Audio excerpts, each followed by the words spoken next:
Dear student, good morning. आज हम apiculture part second के बारे में पढ़ेंगे। इसमें हम सबसे पहले पढ़ते हैं different caste of honey bee.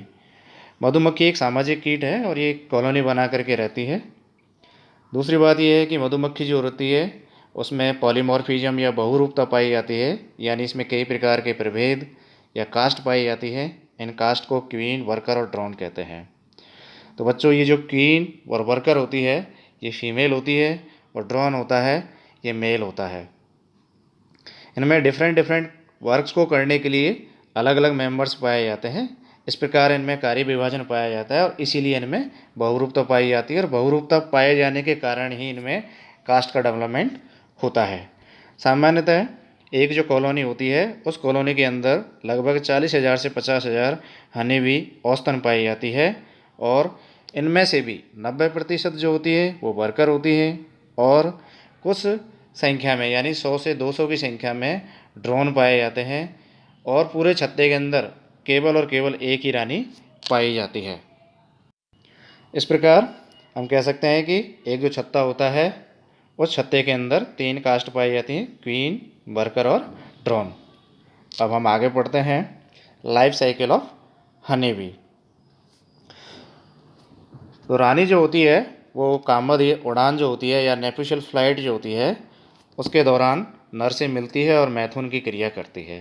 जैसे इनमें मैथुन की क्रिया होती है तो जो ड्रोन होता है वो लगभग 2 करोड़ स्पर्म क्वीन की जो स्पर्मेथिका होती है उसमें डोनेट कर देता है और डोनेट करने के बाद में निषेचन की क्रिया होती है और निषेचन की क्रिया होने के बाद में 3 दिन बाद अंडे दिए जाते हैं। रानी एक दिन में औसतन 1500 से 2000 अंडे देती है और पूरा इसका जो 5 वर्ष का जीवन काल होता है उस 5 वर्ष के जीवन काल में लगभग 1500 अंडे देती है। ये जो अंडे होते हैं आपको यहाँ पर दिखाई दे रहे हैं, आप इनको देखिए तो इनका जो कलर होता है वो वाइट या हल्का पिंक गुलाबी रंग का होता है और इनकी जो आकृति आपको दिखाई दे रही है ये बेलनाकार या सिलेंड्रिकल या गोलाकार होते हैं। रानी 2 प्रकार के अंडे देती है, एक निषेचित अंडे होते हैं और एक अनिषेचित अंडे होते हैं। तो निषेचित अंडे जो होते हैं ये द्विगुणित या डिप्लॉयड होते हैं और इनसे केवल रानी और श्रमिक यानी वर्कर जो रहती है उन्हीं का विकास होता है। दूसरे जो अंडे होते हैं दूसरे प्रकार के ये अंडे अनिषेचित होते हैं और ये जो अनिषेचित अंडे होते हैं हैप्लॉइड या अगुणित होते हैं। और ये आपको ध्यान रखने की बात है कि ये केवल ड्रोन का ही डेवलपमेंट करते हैं। दूसरी बात मैं आपको बता दूं, ये बहुत इंपॉर्टेंट बात है कि जो हनी बी होती है उसमें प्राकृतिक अनिषेक जनन यानी कि नेचुरल पार्थेनोजेनेसिस पाई जाती है। इसका सबसे बेस्ट एग्जांपल है ये। इसमें भी जो ड्रोन होता है वो इसका सबसे बेस्ट एग्जांपल है, यानी कि विदाउट फर्टिलाइजेशन की मेल डेवलप हो रहा है या ऑर्गेनिज्म डेवलप हो रहा है। तो ये जो प्रोसेस होती है इसको हम पार्थेनोजेनेसिस या अनिषेक जनन कहेंगे। तो आप बता सकते हो, अगर आप कोई किसी से पूछा जाए कि भाई नेचुरल पार्थेनोजेनेसिस क्या होता है तो आप बता सकते हो। उसका सबसे बेस्ट एग्जांपल भी आपको मैंने बता दिया है। तो ड्रोन इसका सबसे बेस्ट एग्जांपल है नेचुरल पार्थेनोजेनेसिस का। ये जो अंडे होते हैं दोनों प्रकार के निषेचित और अनिषेचित जो अंडे होते हैं, तो इन अंडों से लगभग, आप बैक स्लाइड पे आइए, यहाँ देखिए तो 3 दिन बाद में क्वीन, वर्कर और ड्रोन ये तीनों ही, इनका जो एग पीरियड होता है वो 3 डेज़ का होता है। तो जैसे ही इसमें निषेचन की क्रिया होती है अंडे दिए जाते हैं और इनका जो एग पीरियड होता है वो 3 दिन का होता है। लेकिन आप आगे देखिए इनका जो लार्वल पीरियड है वो अलग अलग है। क्वीन जो होती है तो क्वीन का जो लार्वल पीरियड है वो 5 डेज़ का है, वर्कर का जो है वो 4 डेज़ का है, जबकि जो ड्रोन है इसका जो लार्वल पीरियड है वो 7 डेज़ का है। यानी कि जो अंडे होते हैं अंडे में हैचिंग होती है तो हैचिंग होने के बाद में लार्वा बनता है। तो जो क्वीन होती है वो 5 दिन का समय लेती है, वर्कर है वो 4 दिन का समय लेती है और ड्रोन है वो 7 दिन का समय लेती है। इसी प्रकार आप आगे देखिए, लार्वा बन गया तो लार्वा के बाद में फिर आगे इनमें कायांतरण की क्रिया होती है, मेटामॉर्फोसिस की क्रिया होती है। इनमें जो कायांतरण पाया जाता है वो होलोमेटाबोलस यानी कि पूर्ण कायांतरण पाया जाता है। पूर्ण कायांतरण क्या होता है कि जो कीट होते हैं उनके जीवन चक्र में जब लार्वा से पीपा का निर्माण होता है तो वो कायांतरण आपका पूर्ण कायांतरण कहलाता है। तो आप यहाँ देख लीजिए पीपा बन रहा है। जो पीपल जो स्टेज है वो सब अलग अलग है, यानी कि जो क्वीन है इसका जो पीपल पीरियड है वो 7 डेज का है, ये आप देख सकते हैं। वर्कर है, इसका जो पीपल पीरियड है 14 दिन का है। ड्रोन है, इसका जो पीपल पीरियड होता है ये भी 14 दिन का होता है। अब जो पीपल पीरियड कंप्लीट हो जाता है उसमें आगे निर्मोचन की क्रिया होती है। निर्मोचन की क्रिया होने के बाद में इसमें एडल्ट या वयस्क का निर्माण होता है। तो सामान्यतः आप वापस आइए यहाँ पर। हाँ, तो जो पीपा के बाद में जो आगे विकास होता है, तो आप यहाँ देख रहे हैं कि जो रानी जो होती है उसका विकास पीपा से 16 दिन बाद में होता है। और इसी प्रकार आपका जो वर्कर होती है इसका जो एडल्ट पीरियड है वो 21 दिन का होता है, यानी कि वयस्क का निर्माण 21 दिन के अंदर हो जाता है। इसी प्रकार जो नर होते हैं इनका जो एडल्ट स्टेज है या जो टाइम ड्यूरेशन है वो 24 दिन का होता है, 24 डेज का होता है। अब ये इसके 3 दिन बाद में जैसे इनका डेवलपमेंट हो जाता है, तो डेवलपमेंट होने के बाद में वयस्क बन जाते हैं, और वयस्क के 3 दिन बाद में ये निषेचन की क्रिया करना वापस से प्रारंभ कर देते हैं। आगे आते हैं, हम पढ़ते हैं यहाँ पर क्वीन। तो क्वींस की भी हम अलग अलग विशेषता हैं, इनको हम यहाँ पढ़ेंगे। देखिए, सामान्यतः एक जो कॉलोनी होती है उसमें मैंने आपको पहले ही बताया कि केवल एक ही रानी पाई जाती है, और जितनी भी कास्ट होती है, जो तीनों कास्ट होती है, उन तीनों कास्ट में सबसे बड़ी क्वीन ही होती है। क्वीन की खास बात यह है कि इसकी जो लंबाई होती है वो लगभग 15 से 20 mm होती है। दूसरी बात यह है कि इसका जो एब्डोमन पार्ट होता है या उधर जो भाग होता है वो पीछे से पतला होता है, और जो पैर और पंखों की सहायता से हम इसको आसानी से पहचान सकते हैं, आइडेंटिफाई कर सकते हैं, डिफ्रेंशिएट कर सकते हैं। दूसरी बात, मैंने आपको पहले ही बताया अभी कुछ देर पहले ही कि इसका जो डेवलपमेंट होता है पीपा से लगभग 16 दिन बाद में होता है, और इसका जो लाइफ स्पान होता है, जीवन काल होता है, वो 3 से 5 साल का होता है। नेक्स्ट बात कि छत्ते के अंदर जो क्वीन सेल होती है या क्वीन रहती है उसको हम क्वीन सेल कहते हैं। इनका जो निर्माण होता है बॉर्डर लाइन पे होता है। जो छत्ते होते हैं उन छत्ते की जो बॉर्डर लाइन होती है उन पर क्वीन सेल पाई जाती है। आगे इनका विकास कैसे होता है कि जो मादा मधुमक्खी या हनी बी जो होती है उसको लार्वल स्टेज के दौरान अगर हम रॉयल जेली खिलाते हैं तो वो क्वीन के अंदर डेवलप हो जाती है। आगे देखते हैं कि क्वीन सब्सटेंस भी एक होता है, ये इंपॉर्टेंट चीज़ है, इसको आप नोट डाउन भी कर सकते हैं। तो जब रानी विकसित होती है तो क्या है कि कुछ जो वर्कर्स होते हैं वो छत्ते में क्वीन सब्सटेंस प्रोड्यूस करते हैं, और ये जो पदार्थ होता है तो छत्ते में नई जो रानी होती है वो कोष्ठकों के निर्माण को रोकने का कार्य करती है ना। तो इस ड्यूरेशन के अंदर कुछ पदार्थ निकाला जाता है और वो छत्ते पर चाटा जाता है, तो ये जो पदार्थ होता है वो नए क्वीन सेल्स को बनाने से रोकता है। तो ये जो पदार्थ होता है वही क्वीन सब्सटेंस कहलाता है, और ये जो प्रोसेस होती है वो पूरी प्रोसेस कहलाती है आपकी एक्टोडर्मल कंट्रोल। ये पूछा जाता है एग्जाम में, आप ध्यान रखिए। Next, composition of royal jelly, ये काफ़ी बार पूछा जाता है, काफ़ी महत्वपूर्ण है एग्जाम की दृष्टि से, तो आप इसको देख सकते हैं। कॉम्पोजिशन ऑफ रॉयल जेली का संगठक क्या है। तो प्रोटीन जो होती है, प्रोटीन की मात्रा रॉयल जेली के अंदर 15 से 18% होती है। कार्बोहाइड्रेट होता है 9 से 18% होता है। लिपिड जो होता है इसकी मात्रा 2 से 6% होती है, जबकि जो एस यानी राख जो होती है इसकी मात्रा 0.7 से 1.2% होती है। इसके अलावा भी पूछा जाता है कि भाई क्या होता है इसमें, और तो रॉयल जेली एक्चुअली में एक डाइजेस्ट हनी है, ये मतलब पाचित शहद है। इसके अंदर पोलन भी मिले हुए होते हैं और डाइजेस्टिव एंजाइम भी मिले होते हैं, सलाइवा ग्लैंड्स के द्वारा सीक्रेट किए जाते हैं, ये भी इसके अंतर्गत मिले हुए होते हैं। तो कहने का मतलब एक प्रकार का जो रॉयल जेली है वो आपका डाइजेस्ट हनी है, और इसमें डाइजेस्टिव एंजाइम्स इंक्लूड होते हैं, मिक्स होते हैं। उसके अलावा प्रोटीन, कार्बोहाइड्रेट, लिपिड और एस ये भी इसमें पाए जाते हैं। आगे हम देखते हैं वर्कर। वर्कर की विशेषता भी हम देख लेते हैं। तो जो तीनों आपके प्रभेद होते हैं या तीनों जो कास्ट होती है उन कास्ट में सबसे छोटी वर्कर ही होती है, ठीक है। और छत्ते के अंदर जो इनका सेल या इनका जो कोष्ठक होता है उसमें वर्कर सेल पाई जाती है, और वर्कर सेल के अंदर ही आपकी वर्कर पाई जाती है। सामान्यतः इनकी जो लंबाई होती है वो 12 से 15 होती है, और इनका जो जीवन काल होता है वो 45 से 80 दिन का होता है। यानी कि इनका जो लाइफ स्पान है वो 6 से 7 वीक का, या हम ये कह सकते हैं कि 45 से 80 दिन का होता है। ये तो बेसिक बात होगी, लेकिन इसके अलावा कुछ स्पेसिफिक करेक्टर्स भी वर्कर के होते हैं, कुछ विशेषताएं पाई जाती हैं जो काफ़ी इंपॉर्टेंट है, मैं आपको बता देता हूँ यहाँ पे।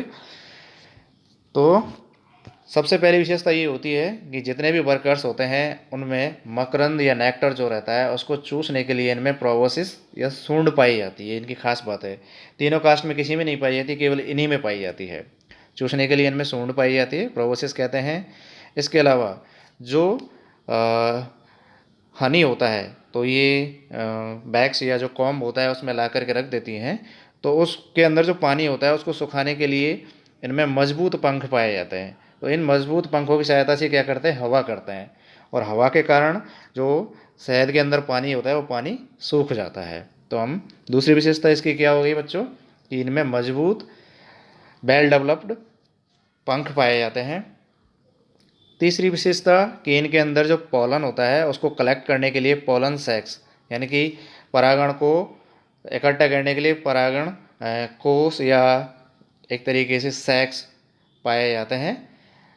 नेक्स्ट बात जो है स्टिंग, यानी कि डंक पाए जाते हैं, वेल डेवलप होते हैं, क्योंकि ये सबसे ज़्यादा डंक यही लगाते हैं, काटते भी यही है, क्योंकि सुरक्षा की दृष्टि से वर्कर क्या करते हैं, डंक लगाते हैं, इनमें वेल डेवलप स्टिंग पाए जाते हैं। नेक्स्ट बात ये भी है कि इनके अंदर बैक्स ग्लैंड पाई जाती है। इनकी खास बात है कि इनमें बैक्स ग्लैंड पाई जाती है। तो ये इनकी कुछ विशेषता है। एक बार और मैं आपको प्रिसाइज कर देता हूँ कि चूसने के लिए सूंड पाई जाती है, मजबूत पंख पाए जाते हैं, पोलन सेक्स पाए जाते हैं, डंक वेल डेवलप होता है, बैक्स ग्लैंड पाई जाती है। ये विशेषता अन्य जो 3 कास्ट होती हैं उनमें सिर्फ और सिर्फ वर्कर में पाई जाती है।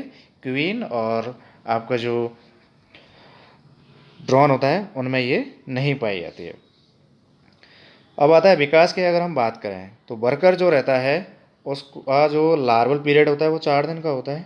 इसे 4 दिन के जो लार्वल पीरियड है उस लार्वल पीरियड में हम अगर 1 दिन रॉयल जेली और 3 दिन अगर हम बी ब्रेड खिलाते हैं फीमेल को, तो उसका विकास वर्कर में हो जाता है। यानी कि वर्कर का निर्माण 1 दिन रॉयल जेली और 3 दिन बी ब्रेड खिलाया जाए तो वर्कर का निर्माण होता है। दूसरी बात, वर्कर जो रहते हैं इनकी जो सेल होती हैं वो यानी कि जो कोष्ठक होते हैं वो एक फ्लैट कैप के द्वारा कवर्ड होते हैं। ठीक है। दूसरी बात अगर हम इनकी बात करें तो इनका जो फंक्शन है वो अलग अलग होता है। इनका फर्स्ट जो 3 वीक होते हैं उनमें अलग अलग इनका वर्क होता है, तो उसी के आधार पर इनको हम नर्स भी, हाइव भी और फीडर भी कहते हैं। क्योंकि होता क्या है कि एक जो कॉलोनी होती है उसके अंदर कार्य करने वाले जो वर्कर होते हैं उनमें कुछ स्पेसिफिक वर्क होते हैं। उन स्पेसिफिक वर्क के आधार पर ही इनको सब ग्रुप में डिवाइड किया जाता है, और उन सब ग्रुप के डिवाइड के आधार पर ही इनका नाम अलग अलग होता है। तो हम इनके काम या वर्क देख लेते हैं। फर्स्ट वीक में क्या होता है कि ये जो कॉलोनी होती है उसकी सफाई करती है, ओल्ड जो लार्वा होते हैं उनको खाना परोसने का काम करते हैं, बी ब्रेड देना इनका काम होता है। तो ये सब काम करने के कारण ही इनको हम नर्स वी या दाह्य मधुमक्खी भी कहते हैं।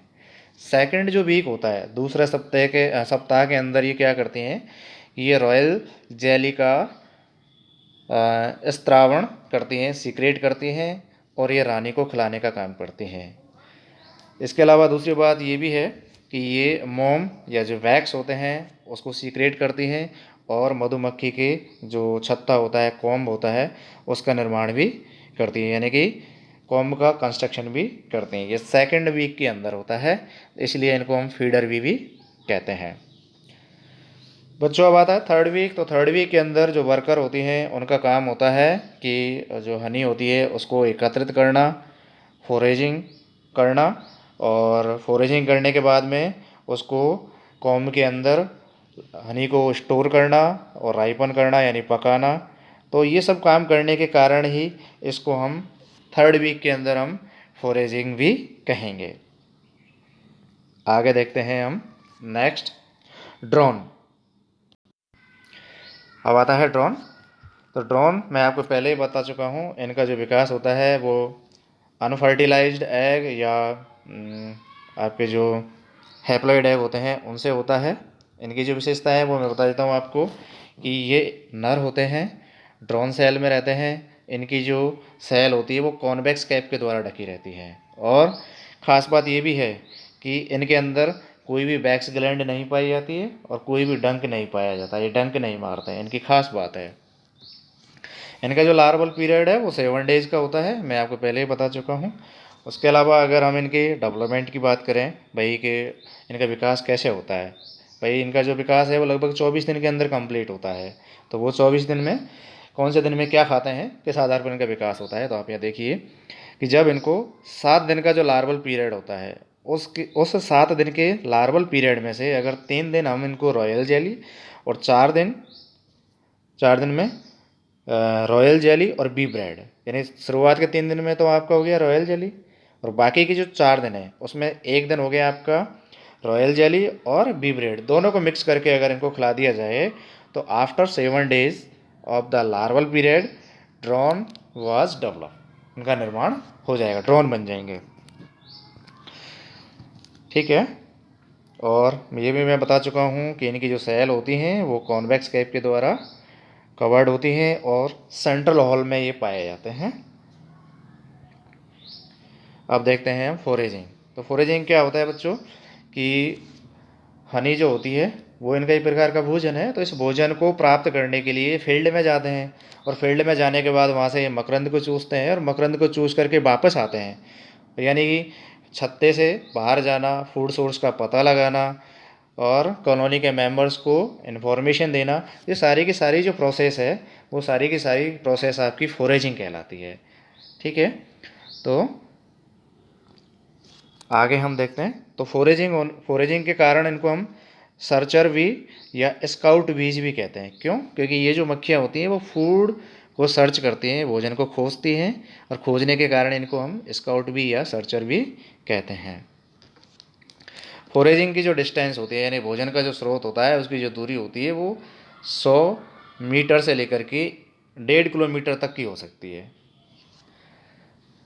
नेक्स्ट कि इस दौरान इनकी जो फोरेजिंग के दौरान जो इनकी स्पीड होती है वो लगभग 25 से 30 किलोमीटर प्रति घंटा हो सकती है। इनकी खास बात ये भी है कि जितनी भी हनी बी होती हैं अपने जो बॉडी वेट होता है उसका 35% जो पोलन होते हैं उनका वजन अपने शरीर के ऊपर चिपका करके ये एक स्थान से दूसरे स्थान पर जा सकती हैं, उड़ान भर सकती हैं। जो हनी बी होती है इनका जो 5 और यानी 5th एंड 6th जो एब्डोमिनल सेगमेंट होता है इस सेगमेंट पर एक विशेष प्रकार की ग्लैंड पाई जाती है। इस ग्लैंड को हम सेंट ग्लैंड कहते हैं और ये जो सेंट ग्लैंड होती है इसके द्वारा कोई विशेष प्रकार की गंध निकलती है। ये जो गंध होती है कॉलोनी के जो मेंबर्स होते हैं उन मेंबर्स को अट्रैक्ट करने के लिए फोरेजिंग के ड्यूरेशन में अट्रैक्ट करने के लिए गंध स्रावित करते हैं और इस गंध को पहचान करके ही ये अपने भोजन का पता लगा लेते हैं या दूसरे मेंबर्स का पता लगा लेते हैं और वहाँ पर पहुँच करके ये मकरंद या शहद को चूस करके वापस अपने हाइव के अंदर आ जाते हैं। ख़ास बात यह है कि इंडियन बी जो होती है वो आपकी एक बहुत ही बढ़िया पॉलिनेटर है।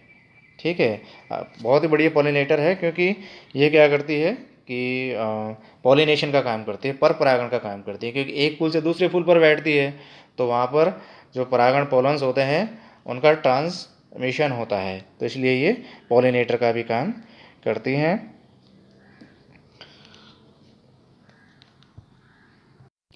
लेकिन बात यह है कि सबसे बेस्ट पॉलिनेटर कौन सी हनी बी है, तो इंडियन बी जो है वो सबसे बेस्ट आपकी पॉलिनेटर है। पॉलिनेशन तो सारी ही करती हैं लेकिन सबसे बेस्ट या अधिकतर जो है इंडियन हनी बी जो रहती है वो सबसे बेस्ट पॉलिनेशन का काम करती है। अब आता है कॉम्पोजिशन ऑफ हनी बी। ये भी आपसे काफ़ी बार पूछा जाता है तो आप इसको नोट डाउन कर सकते हैं कि शहद जो होता है उसका संगठन क्या होता है। तो आप यहाँ देखेंगे फ्रक्टोज, जिसको हम लेबुलोज कहते हैं, इसकी जो मात्रा होती है वो 41% पाई जाती है। ग्लूकोज होता है, इसकी मात्रा 35% होती है। सुक्रोज होता है, इसकी मात्रा 1.9% होती है। डेक्सट्रीन जो होता है इसकी मात्रा 1.5% होती है। कुछ मात्रा में इसमें मिनरल्स यानी कि खनिज लवण तत्व पाए जाते हैं, इनकी मात्रा 2% होती है। और जल की जो मात्रा होती है वो 17% होती है। ये हनी का एक कॉम्पोजिशन है जो काफ़ी बार एग्जाम में पूछा जाता है और ये सामान्य जानकारी के लिए भी आवश्यक है, तो आप इसको देख सकते हैं। Thank you for watching this video. आपने मुझे धैर्यपूर्वक सुना, इसके लिए आप बहुत बहुत आपको सभी को तहे दिल से शुक्रिया। Thank you, thanks a lot.